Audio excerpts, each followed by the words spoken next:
What Do You Do is a jobs and careers podcast dedicated to demystifying careers we don't know much about and exploring unique approaches on ones we think we do.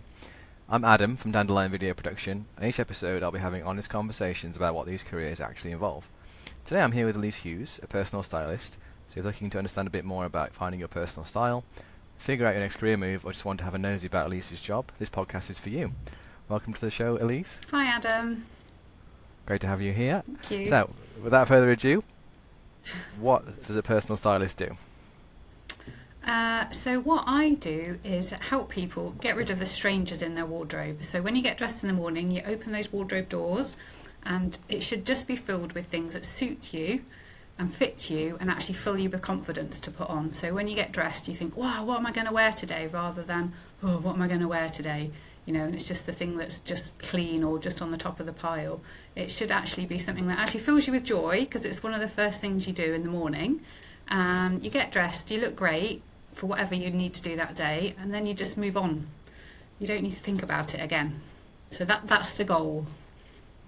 Okay, great. And how do you know what's right for someone and what's not? How do you know? Yeah, so I do get a lot of people that meet me and know what I do and say also, oh, so what suits me then? So there's a little bit more to it than that, and have quite a lot of people that say, oh, will you come and help me sort my wardrobe out?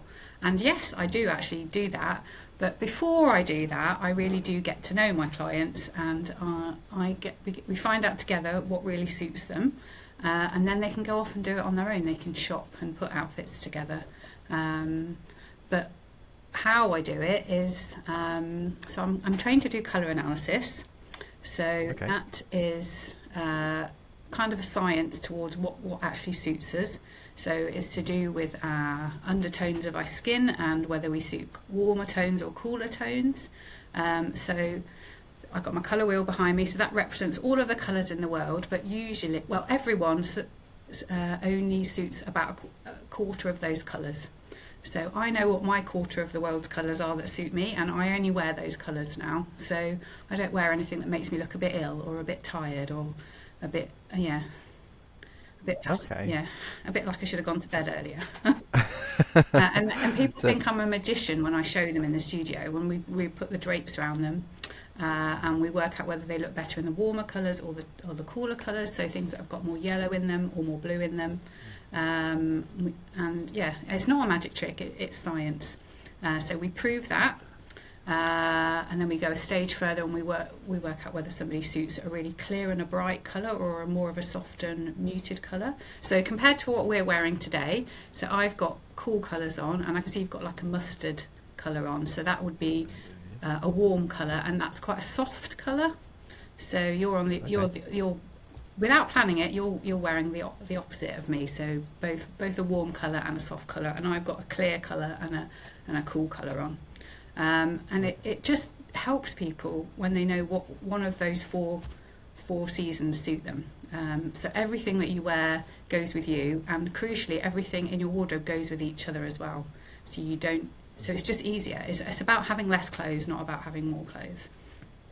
Okay, that's very interesting, because I think I definitely have a lot more clothes than what I get around to wearing, because there's only so many days in the year, aren't there? And you can't, and there's things you find that you forget you've even got, and it should be, like you're saying, it should be like a fun activity to pick out those clothes, shouldn't it? It shouldn't just be you either forgotten them or you just don't want to wear something for whatever reason. So that's a very unique service, offering people that being able to dig out those best items from their wardrobe.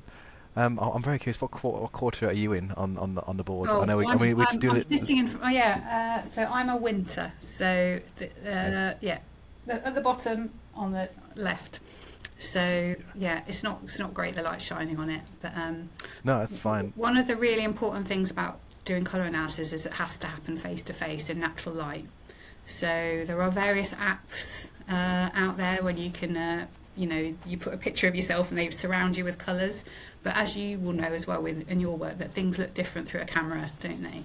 So we have to do it in natural light, so just in daylight in my studio.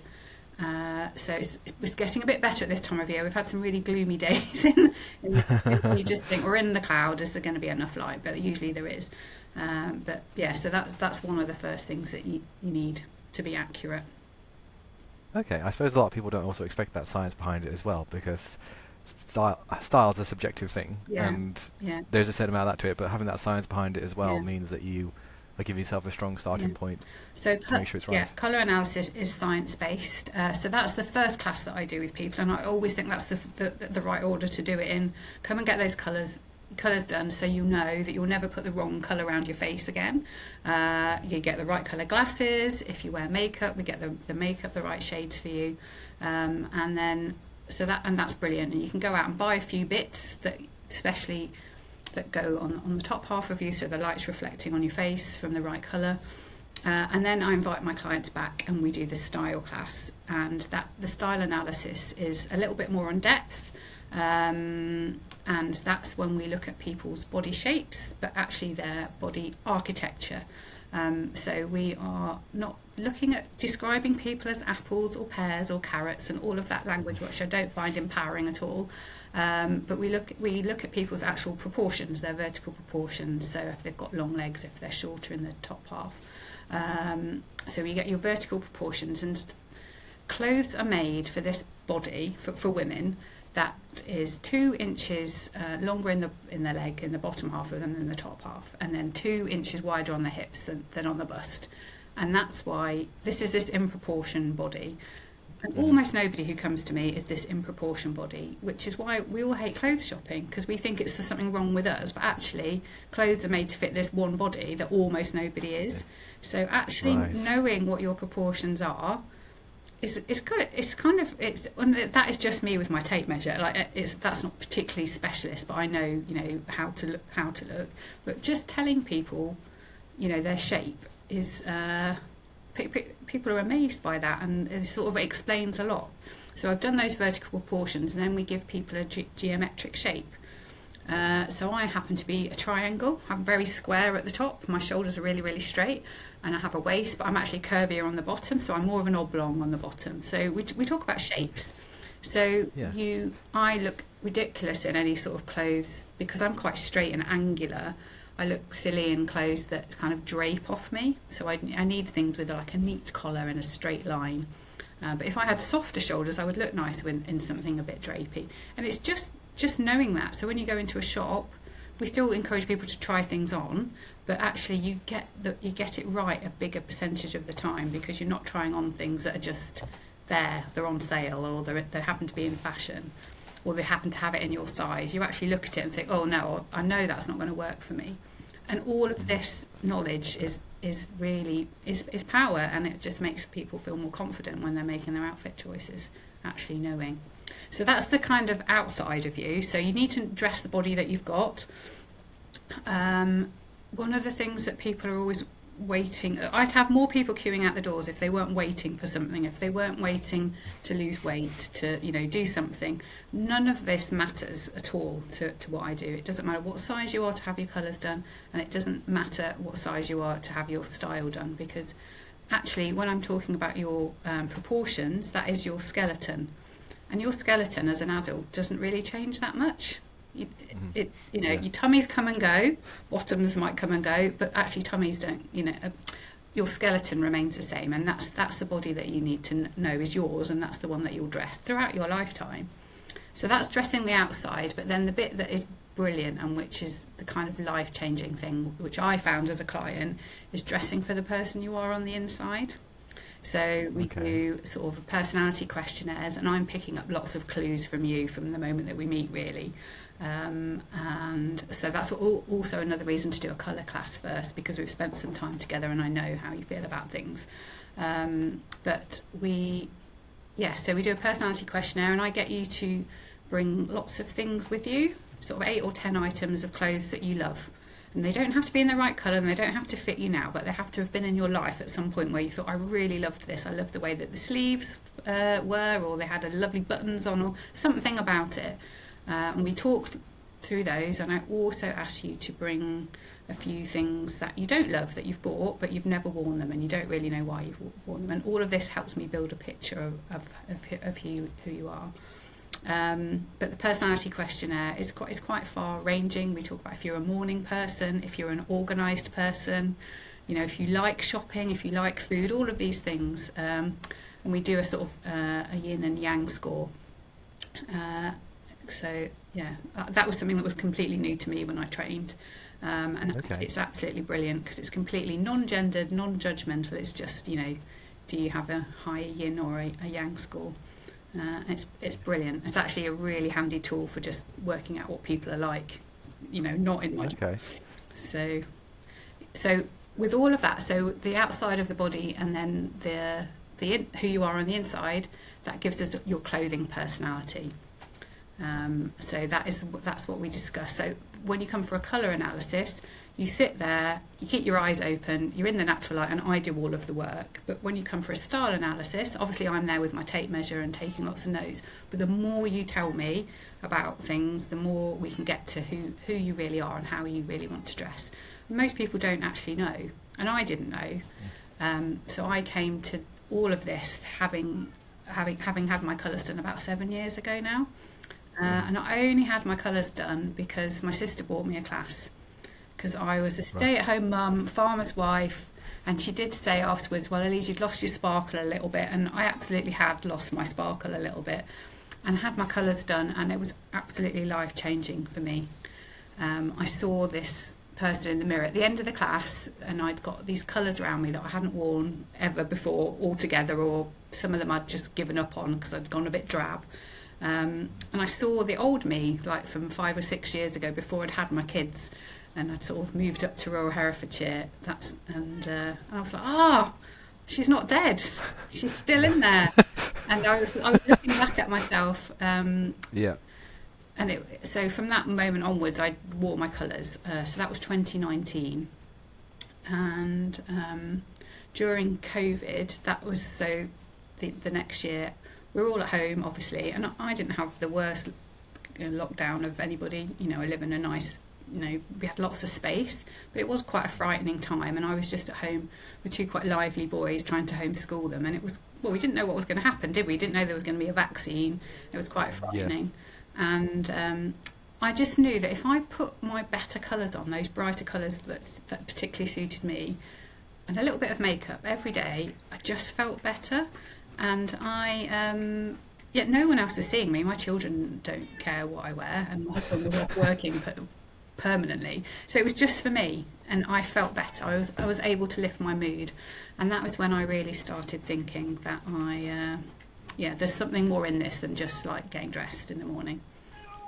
No, absolutely. I think one thing that threaded through everything you just said in terms of all the different stages was how it's about giving confidence to the client and affirming that they are who they are, and they should feel good about what they wear, and it shouldn't just be but also you kind of need to accept it yourself in a way as well. I think one thing for me is a lot of people don't like being on camera, and a lot of people don't like having their photo taken. It's kind of like, I mean, like you're saying, down to the skeleton, it's like you are who you are. It's like you cannot like certain parts about yourself, but ultimately you are who you are, and accepting yourself and finding a way to be confident in that is better than just denying that you exist, I suppose. Yeah, that absolutely is. I think I'm just listening to this and appreciating how much I don't know. Because I don't know, I think I dress well enough, but I've never considered what temperature I am. I'm not going to ask right now because obviously we're not in the right condition. So, temperature, sorry, yes. I mean, it's light temperature for me. It is, photographers and people like yourselves, they do understand about colour and light and things. So we are sort of in the same world. I really do like talking to photographers about what I do, because they get it. So for me, it's just more about like light temperature, which is why I said temperature rather than like season. Yes, like I'm using my own language here. But yeah, it is just. But I thought I feel like I dress well enough, but there are some days where I just look at the wardrobe exactly like you say and go, nah. I don't even have words for it. It's just that feeling of there's something in here that I'm going to wear today and I don't know what it is yet. And I guess going back to my point before about helping to understand that would be a big confidence boost, because like you're saying, no one gets it right all the time, but knowing what suits you and knowing what will boost you, even if it isn't the perfect outfit for that day or whatever, it will give you that confidence boost and it will make you feel better about yourself. Yeah. So I genuinely, it doesn't happen overnight, but I genuinely now don't have anything in my wardrobe that I don't love, that doesn't love me back, that doesn't actually really suit me. So we say it's an evolution and not a revolution. You can't go out and replace everything overnight, and we that's not what it's about. But it's about everyone has lots of things in their wardrobe that they don't wear, and actually getting rid of those isn't going to take any effort at all. You might have spent money on them, but actually if you're never going to wear them, then you're not going to lose them, not going to miss them. And I hear it a lot from my clients that they're completely overwhelmed in the morning because they've got wardrobes and drawers full of stuff. It's heaving out of there, it's stuff hanging out and it's all squashed in together. So you can't get ready in the morning quickly because you can't find anything because there's so much in there. But if we got rid of quite a lot of that stuff that wasn't working for you, and you need to understand why it doesn't work for you, and then you can say goodbye to it. And yeah, it makes it easier. But yeah, I genuinely don't have anything now that doesn't suit me. It's absolutely brilliant. It's absolutely brilliant, and that's what I want from my clients as well. And it's something that you get better at. We talk about giving anything, so you can't do anything about the clothes that you've already got, but it's more about going forward. Anything that you add in needs to actually suit you, and you don't just buy it on a whim, and you don't just buy it because it was in your size or it was on sale, because it comes and then actually it's a waste of money. Even if it was on sale, if you don't wear it, it's a waste of time and a waste of money and a waste of your space. Whereas when you know what really suits you, there might be a jacket that you've always wanted and it's 2 or 3 times the price that you would ever think you would pay. But if you know that it's in a colour that absolutely makes you look amazing, and we have, usually everyone has about 8 or 10 colours. We call them wow colours, and they're called wow colours for a reason. You just look absolutely fantastic in them. If you find a jacket in one of those colours, you're going to wear it and feel fabulous, and it's going to last you years. So the pence per wear for garment is really, really low. Whereas that, £15 sale top that you only wear once or twice, that's actually quite expensive. So that's wasting your money, but we really shouldn't be buying as many clothes as we do. And the sort of fast fashion thing is not good for us all long term, is it? It's not sustainable. So no, exactly. Yeah, I'm not on board with that at all. So what I do helps in a little way. But what happens is over the years you just get better at this, and it's like a great hobby to just like be able to go into a shop or even a charity shop and be able to, with laser focus, go down the rails and think there's nothing for me in that, or this is something, and then get it out and assess it and think, all right, okay, that finishes at the right point on me, the buttons are in the right colour, the buttons are in the right place. Do I need it? Have I already got 7 of them in my wardrobe? Then I don't need it. But if I've got a gap, then by all means go ahead and add it into your wardrobe. Give it a mark out of 10 first. That's what I tell my clients. So be honest. If it's only a 6 or a 7, leave it on the hanger in the shop. It needs to be an 8, 9 or a 10 to come home with you. So good advice. Yeah, it's kind of that sort of this'll do, won't do. Like we're all wearing clothes that this'll do, but actually it's a lot better to have clothes that are a bit better than that, because it just makes you feel better and it makes you look better. Yeah, understandable. Like that makes a lot of sense. Like I think sitting here, I'm just appreciating how much I don't know about this, because I just buy things I look of, and but you're right, I don't know why I don't wear them, and well, that's why you're doing this podcast, so you find out what everybody does. And then exactly, to get the inside track. But I'm actually quite curious about how much training you took to actually understand all these different elements. So what was your training like? So I said I had my colours done in 2019, and then I had the style class of the year after. So after that, I was just sending everybody that I knew down to my consultant, saying, have your colours done. I paid for my husband to have it done. I thought this is the best thing ever, and I was banging on about it to anyone that would ask me. And in the end, she was like, Elise, why don't you do this? So I was like, well, I sort of live in rural Herefordshire. Who's going to want to, come to a personal stylist?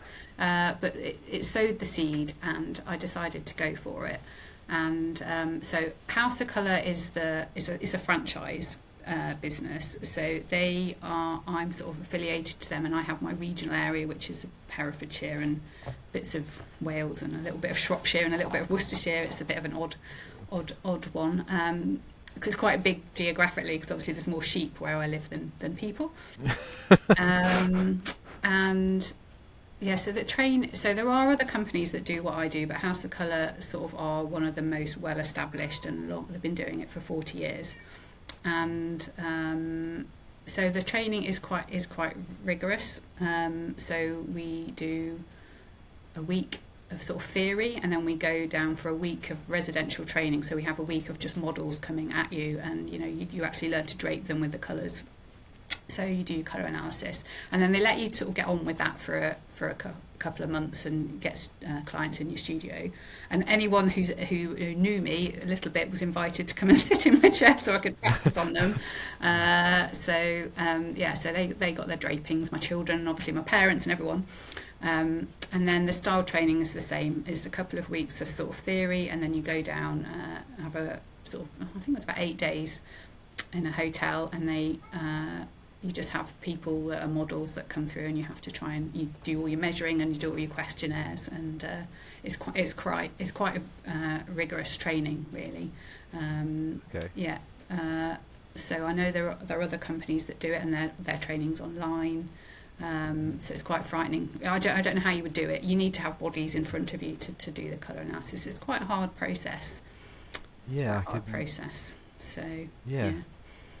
No, I think one thing I'm also learning today is just how much goes into this, because I think we've already had a couple of brief conversations before, so I didn't understand just quite how much thought went into each aspect of how you decide what these people are, which is good for anyone that engages you to help them with their personal style, because they are getting, it's not just, oh yeah, this will look good, that's fine. It's like, no, here's the reasoning why this works, here's your shape, here's your colour, and here's why it fits. So it's like, I think that's a good thing to appreciate, just how much thought goes into each individual person. It's a really, really personal service, and it is like I'm giving everybody the tools so they can go off and do it on their own. It's not just like, here, right, you've got a wedding coming up, here's a nice outfit for you.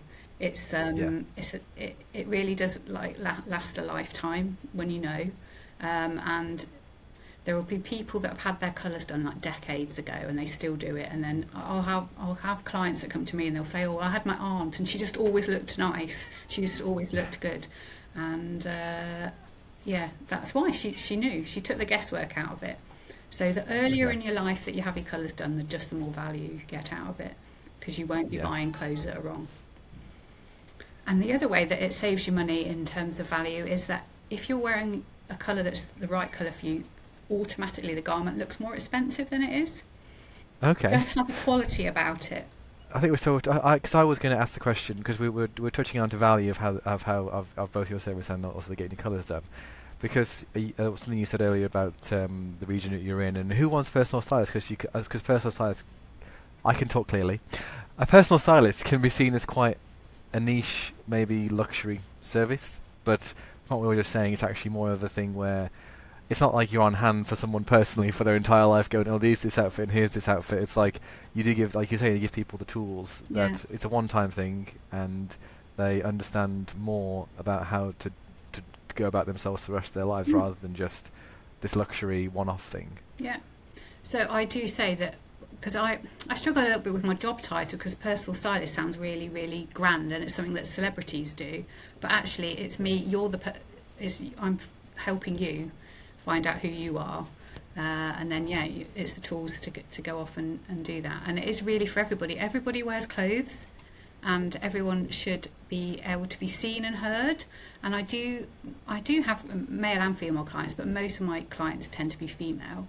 And there is a sort of stage when you get to in your life where you're the mum, or you stop being seen quite so much.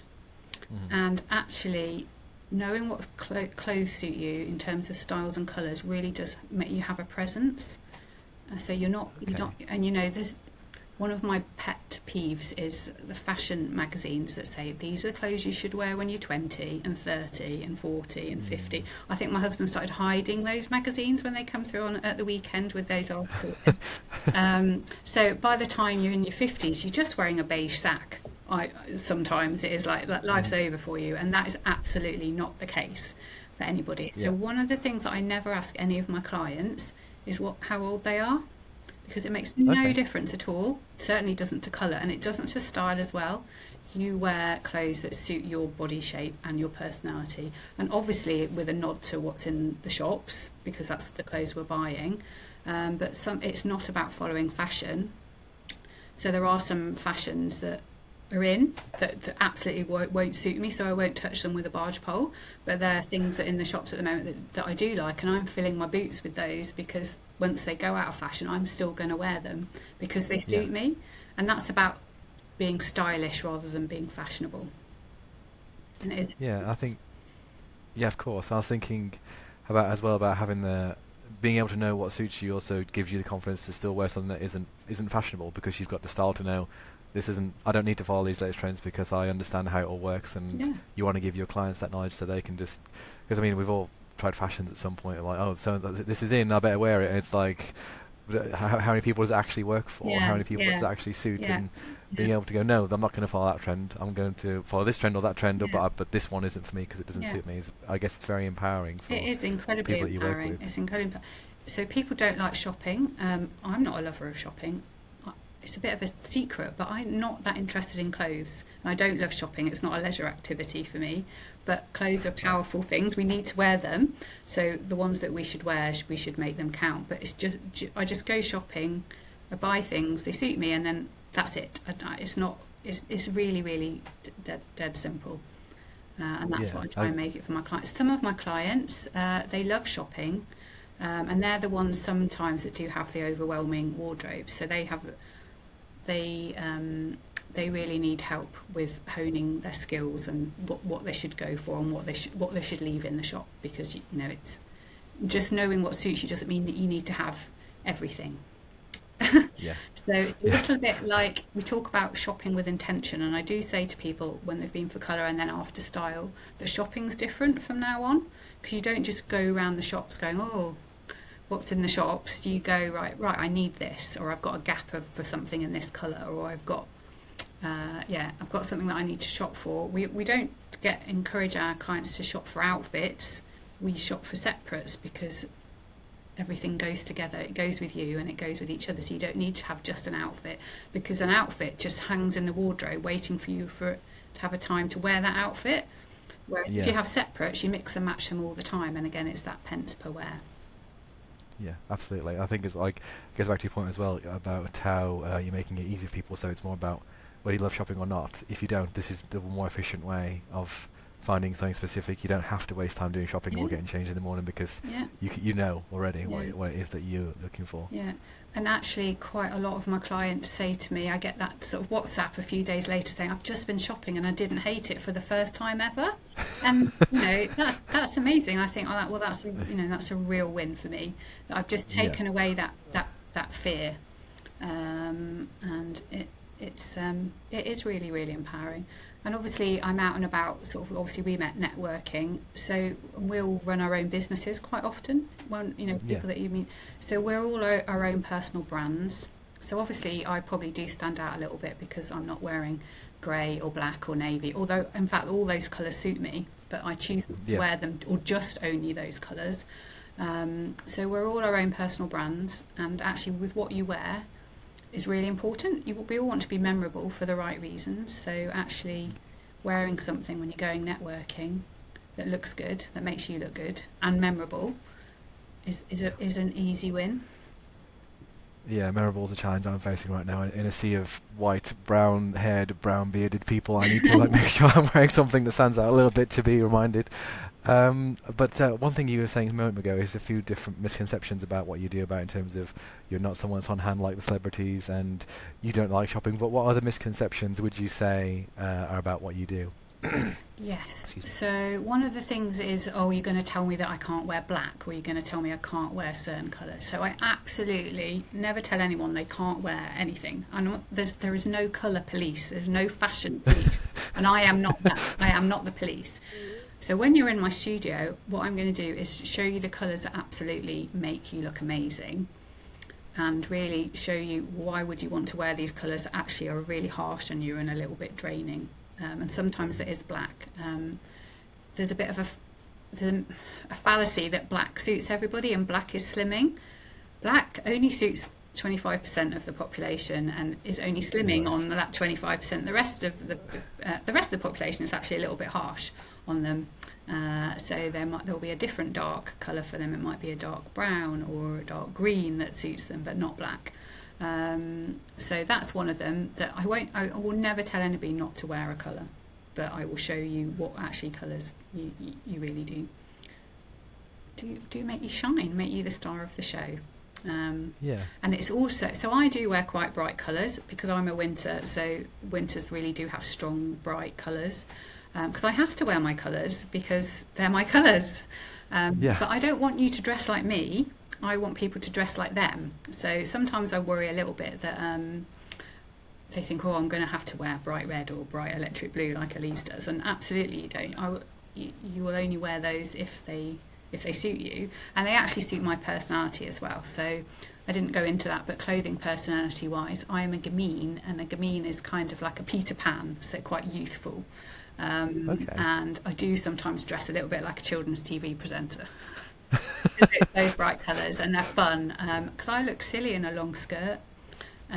Below my knee, I feel like like Miss Trunchbull, like head mistress. And that's kind of what I was doing, when I was in my mid-40s, before I knew any better. I thought I had to dress like a lady in a mum and farmer's wife in Herefordshire, in sort of sludgy colours, and really quite boring clothes. And that's why I started to disappear a little bit, which is when I said I'd lost my sparkle. So so people don't have to dress like me, so that's another thing, but I have to dress like me, otherwise I'm not being me. What other things? There's a whole thing about people, so people do it online also. People check their veins, so they look at their veins to see if they've got blue veins or yellow veins, but obviously everyone's veins are a bit on the blue side, so checking veins is not a thing. We don't look at hair colour or eye colour. That's part of it, but quite often people's hair colours change. So if you've got your hair that's not your natural colour, during an analysis we cover it anyway because we're just looking at your skin.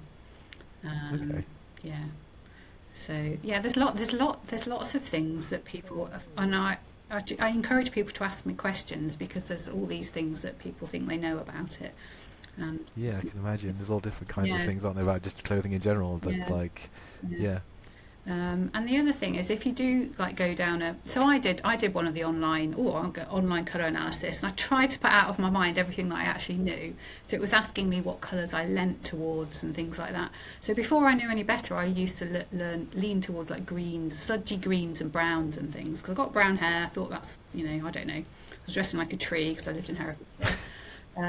So this online quiz said that I was an autumn, which is all those colours, but I'm the opposite of an autumn. So it's that doesn't help. But even if you do one of those quizzes and it gets it right, because it's got a 1 in 4 chance of getting your season right, then what does that mean? You're told, so these colours suit you, but when you come to me in the studio, so a colour analysis lasts about 3 hours.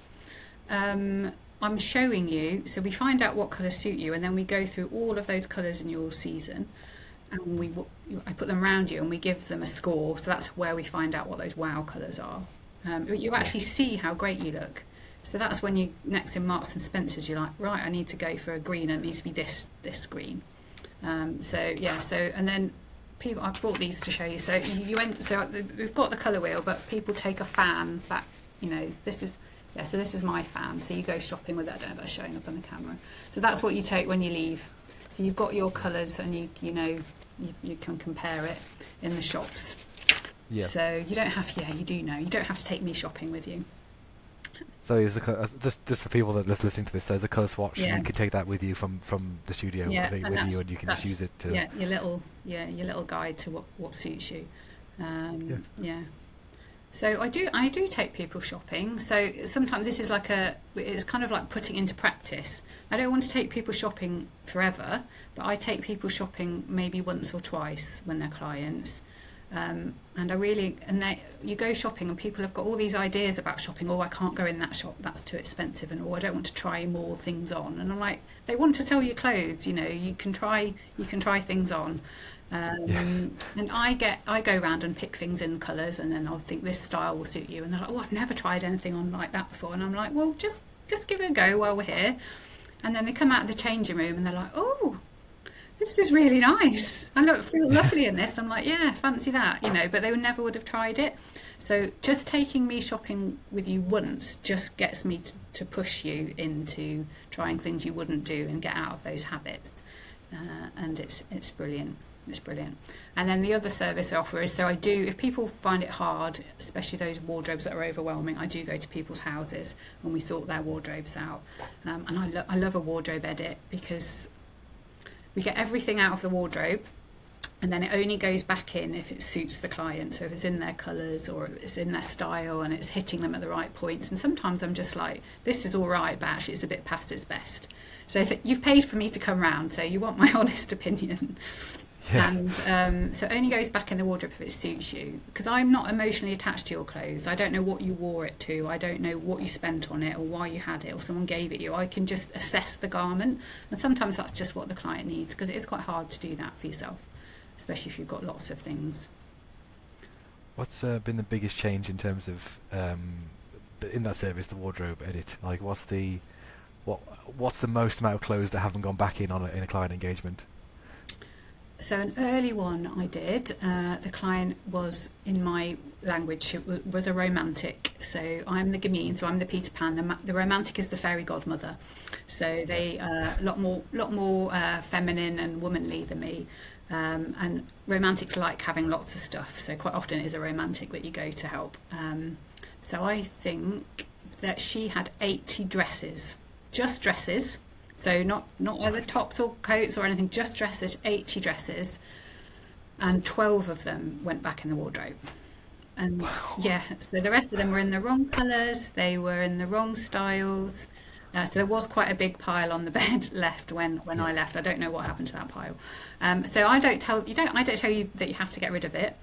But it's up to you. But I've just explained to you why these things don't work. And out of that 12, she didn't even know she had some of them, because there was so much stuff. It was completely overwhelming. That there was some absolutely brilliant stuff in there, but she'd forgotten she'd got it. Right. So yeah. So actually, though that sounded like she had less to wear, she actually had more to wear.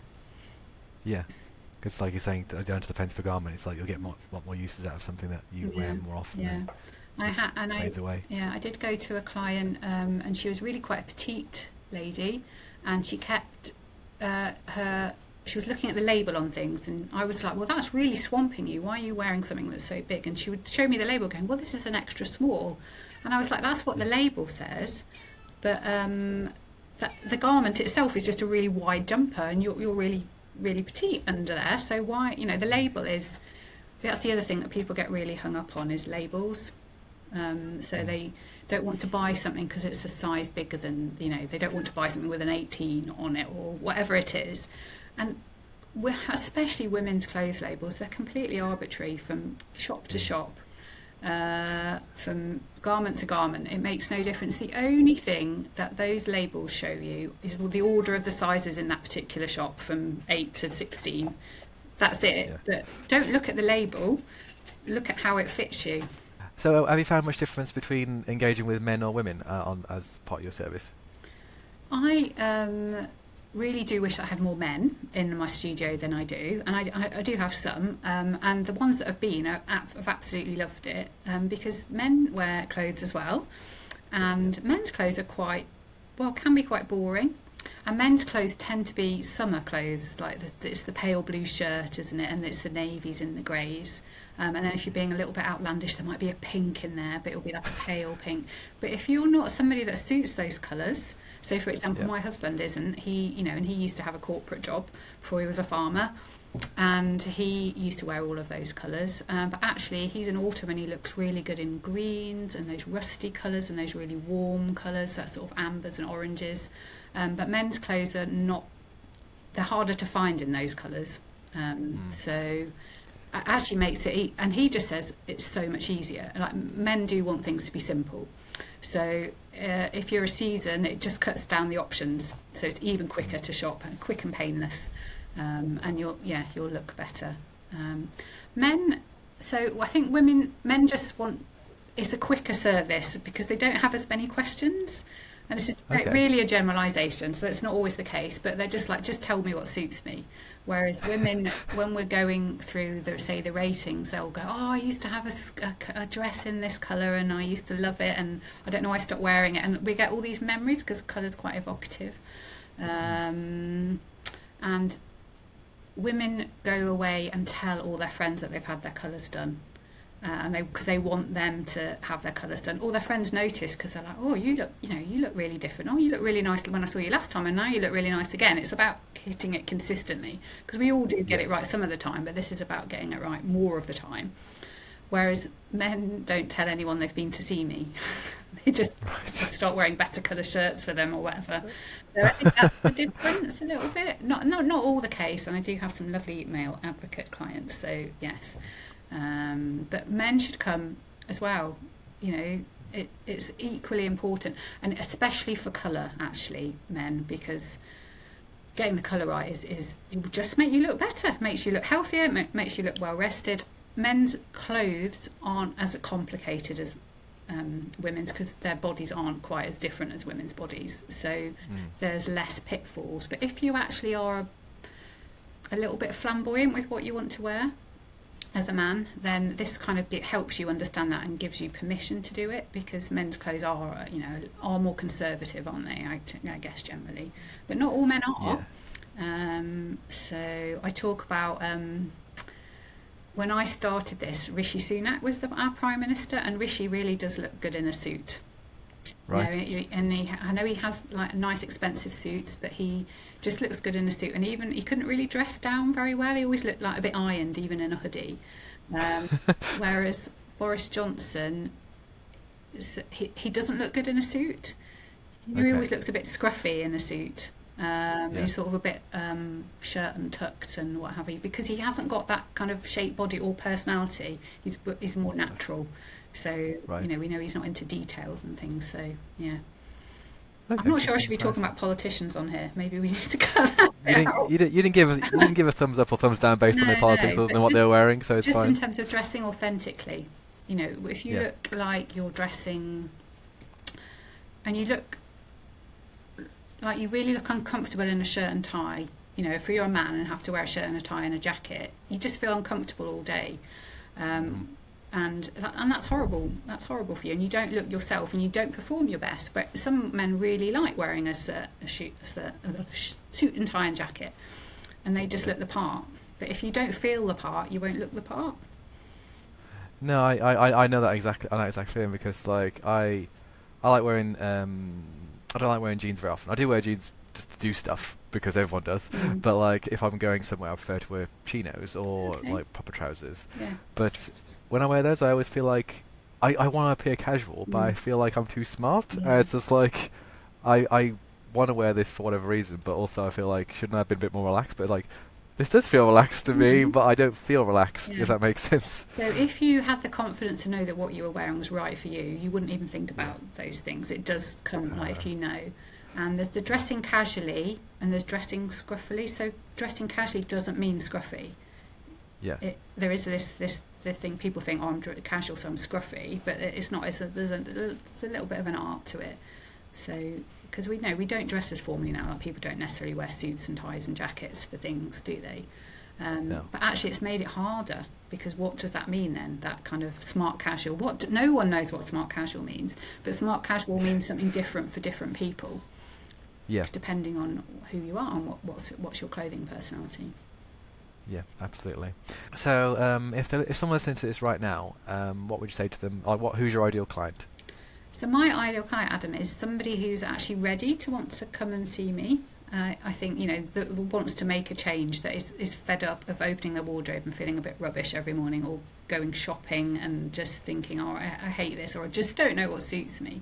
So somebody who's ready to take my advice. So I do vouchers, and people, come to me and they've been bought vouchers. But I always find that works out better if the person has said to their loved ones or their colleagues, can you get me a voucher for this? Because what I've realised as a personal stylist is, although I can help everybody, and I would love to help everybody, I can't. People need to want to come and see me. being given a voucher saying, "Oh, here you go, love. I bought you, a session with a personal stylist." You could take that the wrong way, and I completely understand that. But when people have met me, or have spoken to me, or have been recommended to me because they've seen the changes in other people, or if they've watched this or listened to this podcast, they'll understand a little bit more about actually how I can help them. So they need to ask for help. So even if that's getting someone else to pay for it through a voucher. But rather than just saying, "Oh, I've got you this voucher, here you go, and this woman's going to pull it on you." So it's just harder work. When people come to my studio and and they don't really know what to expect, they always get one round to the process, and that's absolutely not the problem. But it's so much better for both of us if they're ready to make a change and take my advice and make some changes and start looking fabulous every day. Absolutely, yes. Everyone should look fabulous every day. Yeah, they should. They should. Yeah. Right, I think that's a great place to wrap up. Thanks very much for joining me. I have one last question. What's one bit of general career advice that you would give to anyone? Ooh.